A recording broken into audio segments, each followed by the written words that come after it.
रामकृष्ण हरी. काय म्हणता मावशी, कुठून आल्या? संभाजीनगर. संभाजीनगर. काय नाव? दुर्गा बाळकृष्ण मोडके. माझ्या एका गुडघ्यात गॅप होता, पण हे डॉक्टर साहेब भेटल्यामुळे आम्हाला खूप चांगलं वाटलं. तुम्ही खूपच भारी सेवा दिलेली आहे. ते मनाभावातून सेवा करतात प्रत्येकाची. खरंच त्याचे खूप आभार मानले पाहिजे. किती वारी आहे तुमची? आमची तिसरी वारी आहे. तिसरी वारी. काय अनुभव काय? अनुभव खूप चांगला आहे. सगळे कुटुंब एकत्र येऊन छान पैकी जाता. एक कुटुंब एकत्र राहू शकत नाही, पण हजारो कुटुंब एकत्र आहे. नवीन कुटुंब तयार होतं. हो, नवीन कुटुंब. आणि कोणी कुठलाही कोणाला विचार डोक्यात भांडत येत नाही. क्षणिक राग आला तरी पण विसरून जातं माणूस. इथं आल्यावर समजतं आपण जर इथं ऍडजस्ट करू शकतो तर आणि घरी किंवा आदर्श- बाकी ठिकाणी का नाही करू शकत? नव्या पिढीने पण घ्यायला पाहिजे आदर्श. खूप नव्या आनंद आहे. पिढीने कंटिन्यू करायला पाहिजे. हो, कंटिन्यू करायला पाहिजे. काय मग त्रास वगैरे आणखी दुसरा काही? काहीच नाही. गुडघ्याचा त्रास होता, या पडलेला, पण भगवंताच्या नावावर दिवसापासून. आता हे दादा सांगते. रामकृष्ण हरी दादा. काय नाव दादा आपलं? माझं नाव बर, कुठले तुम्ही? नाशिक.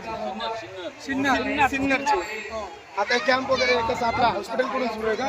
हे आमचं त्र्यंबकेश्वरपासून चालू आहे. त्र्यंबकेश्वर मुलींच्या नात्याची दिंडी निघाल्यापासून तिथून तर आजपर्यंत आम्ही इथपर्यंत सेवा देत आलो. ओके, म्हणजे तुम्ही दिंडी सोबत पुढे जाताय. जिथं दिंडी थांबते तिथे आमची सेवा चालू आहे. बरं, काय अनुभव तुम्हाला? आता हे कितवं वर्ष आहे तुमचं? आमचं हे 5वं वर्ष आहे. 5वं वर्ष. थोडा मला अनुभव सांगा तुमचा. काय वाटतं इतके वारकरी तुमच्याकडे येतात, तुम्हाला लक्षात येतं काय प्रॉब्लेम आहे, कोणाला काय झालं काय नाही? आता सध्या आहे ना, जे वारकरी चालून आहे ना, त्यांच्या या ज्या मसल आहे ना, मसल टाईट होत्या. मसल टाईट झाल्यानंतर त्यांना ते पायात गॅप पडणे, त्रास होणे, क्रॅप होणे, या असे त्रास होऊ राहिले त्यांना. त्याच्यामुळे मग आम्ही जे आहे ना, आता जागोजागी कॅम्प लावून लोकांचे पाय चोळून देणे, त्यांना स्प्रे मारणे, काही मेडिसिन वाटप करणे, ही अशी आमची सेवा चालू आहे. आता हे आपण कुठलं तेल वापरतो? आता हे जे आहे आयुर्वेदिक तेल म्हणून आहे.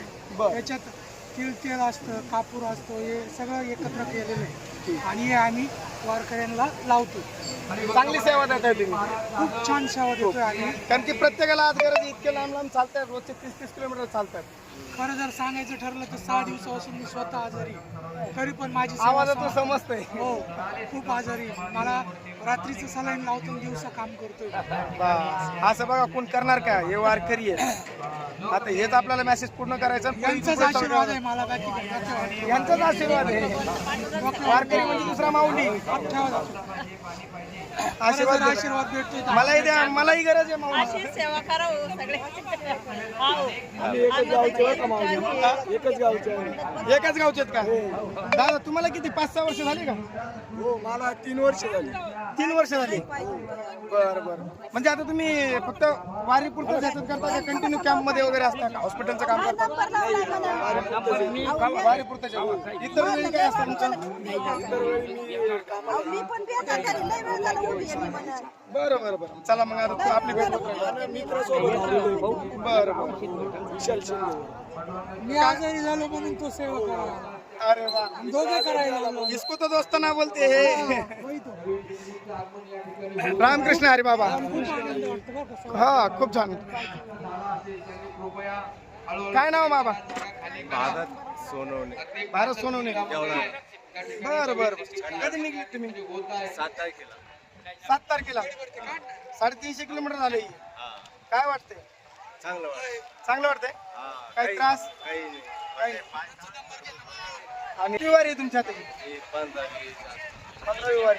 मावशी? येत नाही ना त्याला यावं ना. आज नाही नाही, मावशीला म्हणा यावं लागेल पुढच्या मी वेळेस. तिला म्हणलं होतं तू आज जाय, मी नंतर जाईल. हा हा हा.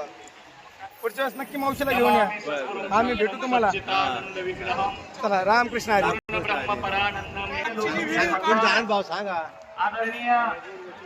तुम्ही जे आमचा व्हिडिओ काढून राहिले, आम्हाला खूप आनंद वाटतोय.